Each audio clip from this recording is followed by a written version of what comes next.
Subscribe to Color Frames. చరిత్రలో అత్యంత విజయవంతమైన ఫ్రాంచైజీలో ముంబై ఇండియన్స్ ఒకటి. 5 సార్లు ఛాంపియన్గా నిలిచిన ముంబై ఇండియన్స్ 6సారి టైటిల్పై కన్నేసింది. రోహిత్ శర్మ కెప్టెన్సీలో ముంబై ఇండియన్స్ చివరిసారిగా 2020లో టైటిల్ గెలుచుకుంది. అంతకుముందు 2013, 15, 17 మరియు 19లో జట్టును ఛాంపియన్గా నిలిపాడు.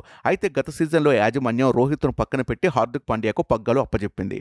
భారీ అంచనాలతో బరిలోకి దిగిన ఎంఐ తీవ్రంగా నిరాశపరిచింది. టోర్నీ నుంచి నిష్క్రమించిన తొలి జట్టుగా విమర్శల పాలైంది. అయితే వచ్చే సీజన్లో ఫ్రెష్గా బరిలోకి దిగబోతుంది. ఇప్పటికే రిటెన్షన్లో ఆచితూచి వ్యవహరించింది.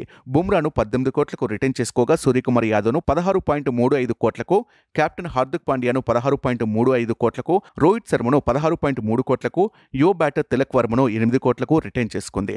తాజాగా ప్రారంభమైన మెగా వేలంలోనూ ముంబై పక్కా ప్రణాళికతో అడుగుపెట్టింది.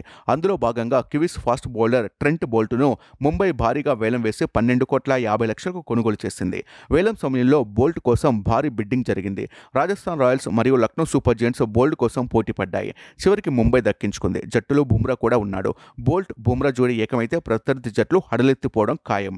బోల్ట్ 103 ఐపీఎల్ మ్యాచ్లు ఆడాడు. 26.69 సగటుతో 121 వికెట్లు తీశాడు. ట్రెంట్ బోల్ట్ గతంలో ముంబై ఇండియన్స్కు ఆడాడన్న విషయం తెలిసిందే. ఇక నమన్దీర్ ప్రాథమిక ధర 30 లక్షలతో వేలం బరిలోకి దిగితే అతనిని ముంబై 5.25 కోట్లకు తీసుకుంది. రాబిన్ మింజ్ ప్రాథమిక ధర 30 లక్షలు కాగా 65 లక్షలకు తీసుకుంది. కరణ్ శర్మను 50 లక్షలకు తమ జట్టులోకి తీసుకుంది. వీడియో మీకు నచ్చినట్లయితే ప్లీజ్ లైక్ చేయండి, షేర్ చేయండి, కామెంట్ చేయండి.